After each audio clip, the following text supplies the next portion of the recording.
Allow me to be honest with you. I do not know what real racism looks like. I don't. And I must be honest with you, I have no idea what real racism, real oppression feels like. Because you see, I do not know what it feels like to be bred as a business strategy, only to have my children separated from me and sold off to the highest bidder. I don't know what that feels like. I don't know what it feels like to have chains wrapped around my neck and around my arms and forced to work from sun up to sundown picking cotton for someone else's pocket. I don't know what that feels like. I don't know what it feels like, in fact, to have to get up and move to the back of the bus. I don't know what it feels like to have to drink from the dirty water fountain. I don't know what it feels like to have to go to the back entrance of a restaurant to pick up my food because I'm not allowed to enter in through the front entrance because I've been deemed the wrong color. I don't know what that feels like. I don't know what it feels like to have a cross in my front yard and to hear my neighbor calling for my son to come out. I don't know what that feels like.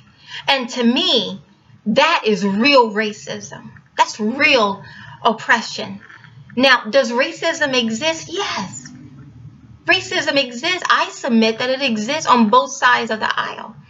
But nonetheless, I do not know what real racism and real oppression feels like. And I do not know what it feels like because of those who have come before me, who have paid a price and paved a road so that I would not know what it feels like.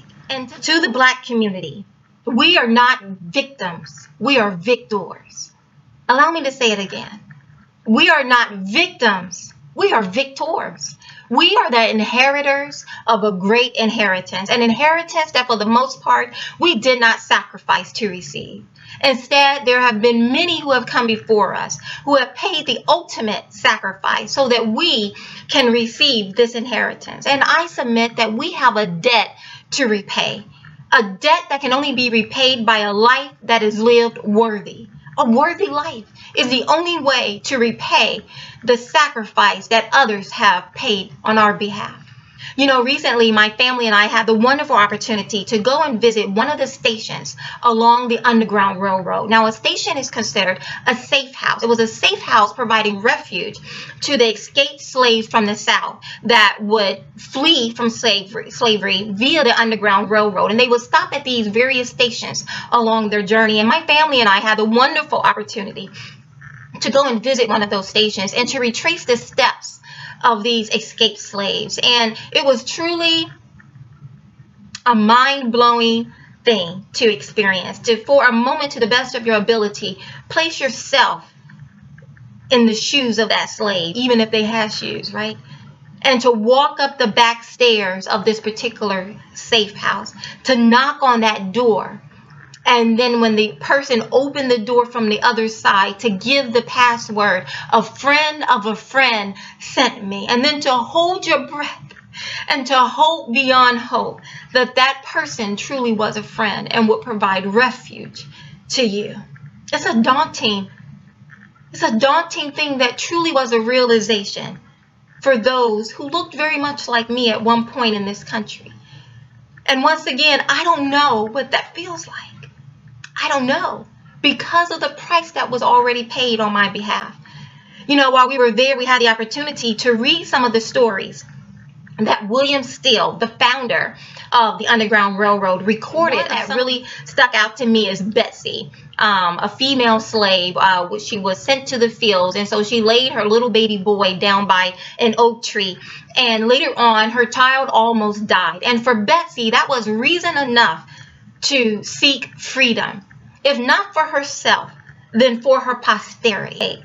But what was interesting as we look around at what's going on in the Black community in Baltimore and New York and Ferguson and various other places, as we look at this Black Lives Matter movement and we see the strategies that are being used in order to bring up the real concerns in the Black community to the forefront, I must say I vehemently reject the strategies that are being used to bring these real concerns to the forefront of our attention.